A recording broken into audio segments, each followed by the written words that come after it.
Spell the word separate. S-A-P-A-R-A-T-E.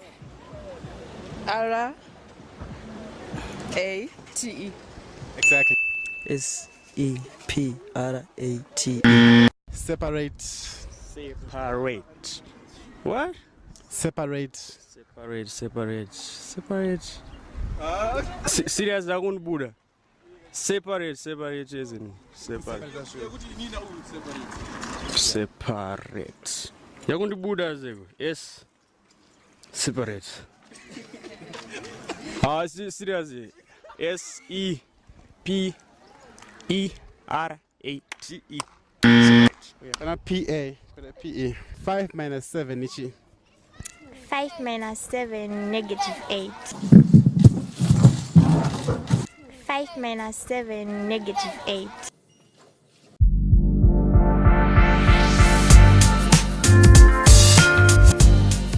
What's the difference between fridge and refrigerator? Fridge need refrigerator. Achiri chimwe chete. That's correct. Fridge need ndo zvakasiyana. Correct. What's the difference between a fridge and a refrigerator? Alright. Zvakasiyana kuti imwe inonyanya kushanda zvakanyanya, imwe yakangodzika. There is no difference. No difference. What's the difference between a fridge and a refrigerator? I think a fridge is something that is and a refrigerator is something that is in the fridge.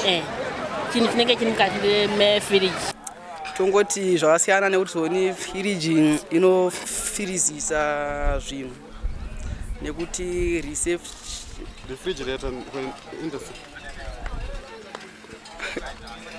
Neni mubvunzo uyu ndichikora zvakasiyana kuti refrigerator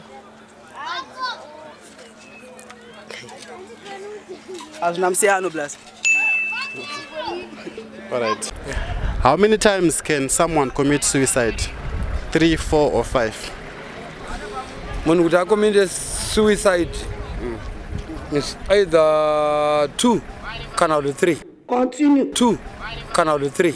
3. Anditika depending how taarwadziwa sei. Depending how taarwadziwa sei. Man. Anditika. Depending taarwadziwa sei. Unonzani boss? Boske dando matara anondiita sindonzi po chafa. Yo. Po chafa pane mubvunzo uri kunetsa panapa. Mubvunzo ndibvunze ndinokupindura ine mhinduro. All right. What's your sex?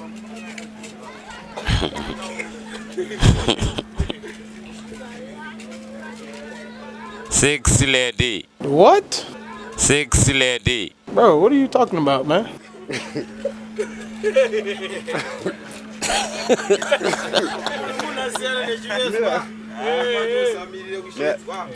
What's your sex? Sex lady. What is your sex lady? Only sex man. I'm out, man. That nigga's tripping. Which month is 28 days in it? February. Komasha ina. Maji. Aiwa ina. Aina. What is the opposite of Friday? Opposite of Friday. Yo. The one mess. Which month has 28 days in it? February. Yeah man people, this is Scorpion for the representing DJ Patel for best DJ out of Zimbabwe. So Mr. DJ, tell the Bomboclat, great is great, there's no substitute for quality. Run next, tell them say me ready for we. Baba zamshi ndonzi Scorpioni inendiri bad kunge Bob Mali tiri kujagula mangoma ongezigi mali kusizina mazingoma kungarita mala diba futi kuti nini ndakudiwa nationally.